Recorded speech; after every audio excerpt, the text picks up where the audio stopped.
Vaincre les allergies. On n'a jamais enregistré autant d'allergies aux plantes?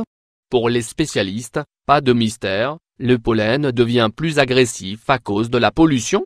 Rhinite, conjonctivite, trachéite, asthme, eczéma, urticaire. Soigner une pollinose, c'est d'abord prendre conscience des gestes simples que chacun peut réaliser, renforcer ses barrières naturelles et traiter précocement les symptômes. Au cours des 3 dernières décennies, les allergies ont considérablement augmenté dans les pays industrialisés. L'Organisation mondiale de la santé les classe au 4e rang des maladies chroniques après le cancer, les pathologies cardiovasculaires et le sida. Le fameux rhume des foins est à son comble. En allergologie, on l'appelle pollinose. Ce sont des structures moléculaires présentes dans les grains de pollen de toutes sortes de végétaux qui sont les vrais responsables. Rhinite, conjonctivite, toux, trachéite, et parfois même asthme, eczéma et urticaire. 25 points d'interrogation % des Français souffriraient désormais de ces symptômes pendant les périodes de reproduction des plantes. Au nord de la France et à l'est sévit le bouleau, au sud on éternue à cause des cyprès, dans la vallée du Rhône l'ambroisie défraie la chronique, et dans tout le pays, les graminées s'envoient en l'air. Chaque année, les quantités de pollen détectées par les réseaux de surveillance augmentent.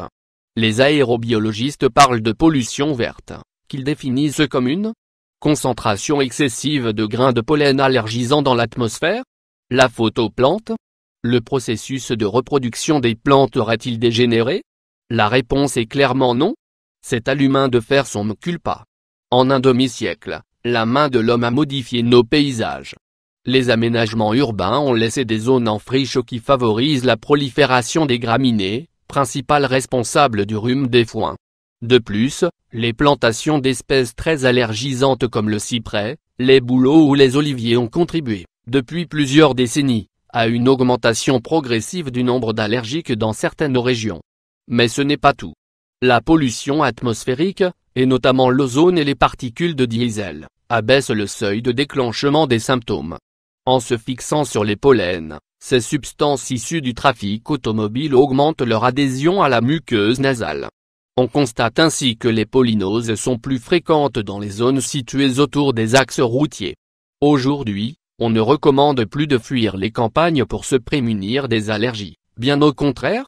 Par ailleurs, l'augmentation du CO2 dans l'air entraîne une production accrue de pollen par certaines plantes. C'est le cas de l'ambroisie dont les quantités de pollen ont doublé en 15 ans.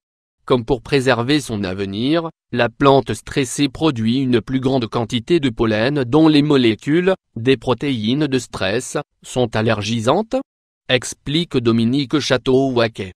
Enfin, les changements climatiques entraînent des floraisons plus précoces et globalement des saisons moins marquées, d'où la modification du calendrier pollinique avec toutes ses conséquences pour notre santé.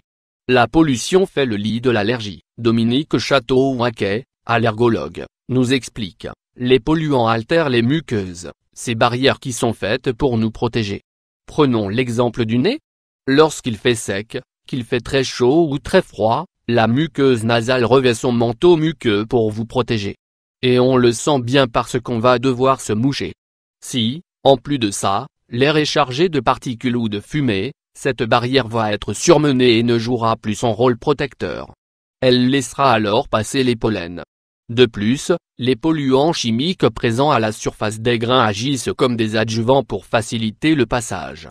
Les pollens arrivent alors sur les capteurs du système immunitaire qui identifient ces éléments comme étrangers. La prochaine fois qu'ils voudront passer, ils ne le pourront pas. La fois suivante, vous allez éternuer, le nez va couler, les bronches vont spasmer. Survient une réaction brutale dont l'objectif est d'éjecter ce qui est indésirable. Des barrières bien entretenues, la pollution environnementale agissant comme catalyseur des pollinoses, il apparaît essentiel pour les personnes atteintes, mais aussi pour tous ceux qui ne veulent pas être touchés, d'opter pour une vie saine. Il faut donc prendre le virage du bio, dans son alimentation mais aussi dans le choix des cosmétiques et surtout des plantes médicinales qu'on utilise pour se soigner. Ce mode de culture garantit en théorie des produits dépourvus de pesticides et autres intrants chimiques. Et il faut fuir comme la peste les produits industrialisés. Ils sont non seulement vecteurs d'adjuvants qui agressent le système immunitaire, mais de plus, Les procédés industriels modifient la structure des molécules qui brouillent alors leur reconnaissance par notre organisme. Les muqueuses et la peau sont nos barrières naturelles. C'est-à-dire un ensemble de cellules, tissus et molécules qui permettent la réaction immunitaire. Ces interfaces se transforment en voies de sensibilisation dès lors qu'elles sont altérées. C'est pourquoi les irritations, les inflammations et les infections ne doivent pas être prises à la légère mais bien soignées. Pour renforcer la muqueuse intestinale, la prise de probiotiques est intéressante car les antibiotiques que nous prenons directement, ou indirectement via les aliments, perturbent la flore naturelle. Notre peau mérite aussi d'être respectée et, en dehors des mains, elle est rarement sale au point d'être lavée au savon qui la décape et détruit sa barrière protectrice. Quant au nez, il faut régulièrement le moucher. On peut réaliser des lavages au sérum physiologique, de préférence le soir pour favoriser la réparation de la muqueuse agressée tout au long de la journée. Ce geste est particulièrement important chez le jeune enfant qui ne sait pas se moucher. Intermittente, l'allergie est l'expression d'un conflit qui sera réactivé rapidement grâce à la mémoire immunitaire. De crise en crise, le système immunitaire est surmené et a besoin d'être soutenu de façon adaptée. Le jus d'argousier, Hippophore rhamnoide, riche en vitamine C, est intéressant. 1 à 3 cuillères à soupe par jour de sirop, bio, dans un verre d'eau. En application cutanée, son huile peut aussi contribuer à protéger la peau, car elle lutte contre la sécheresse. Il ne faut pas non plus hésiter à faire des cures de racines d'échinacée, Echinacea angustifolia ou Echinacea purpura, qui stimulent le système immunitaire. Faire bouillir 2 points d'interrogation G de racines d'échinacée pendant 10 minutes dans un quart de litre d'eau, et boire 1 à 3 fois par jour, pendant 3 à 4 semaines. Mieux vaut prévenir que guérir. Les gestes simples. Lorsqu'on diagnostique une allergie, la première mesure consiste à éviter ce qui provoque la réaction. C'est possible quand l'allergène est présent dans un aliment ou sur un animal, mais quand il s'agit de pollen, il est impossible d'y échapper à moins de déménager temporairement ou définitivement. Certains gestes simples peuvent être réalisés, qui relèvent du bon sens mais qui méritent d'être énoncés. Tout d'abord, il est essentiel de se renseigner sur les périodes de pollinisation car les personnes à terrain allergique doivent éviter au maximum les premières sensibilisations. Le Réseau national de surveillance aérobiologique, RNSA, permet de recevoir chaque semaine via son site www.pollen.fr des bulletins aéropolliniques par ville.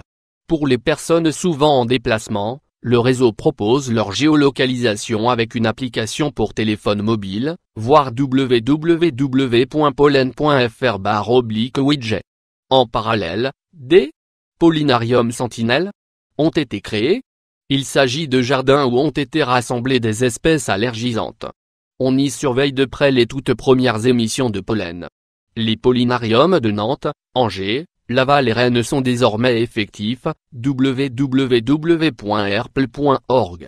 Concrètement, pendant les périodes de pollinisation, il faut aérer son habitat avant 9 points d'interrogation heure du matin ou après 21 points d'interrogation heure, et fermer les fenêtres la journée car les pollens voyagent à la lumière et au vent. Dès les premiers symptômes, il n'est pas superflu de porter un foulard ou un chapeau et de rincer ses cheveux le soir afin de ne pas respirer des pollens toute la nuit. Le linge ne sera pas séché au grand air mais à l'intérieur. En voiture, on préconise de rouler les fenêtres fermées. Dans les cas extrêmes, des filtres à pollen peuvent être installés sur les fenêtres et l'on peut investir dans un purificateur d'air, pour la chambre, et un aspirateur à filtre pas, IG Efficiency Particulataire. En balade, on prévoit d'emporter du sérum physiologique pour se rincer les yeux ainsi qu'un mouchoir à humidifier. En respirant au travers, on pourra limiter l'inhalation des pollens. En vacances, il faut se méfier des baignades en piscine chlorée qui irritent les muqueuses. Les séjours en altitude sont conseillés. L'air est moins pollué et les saisons polliniques plus courtes et souvent retardées.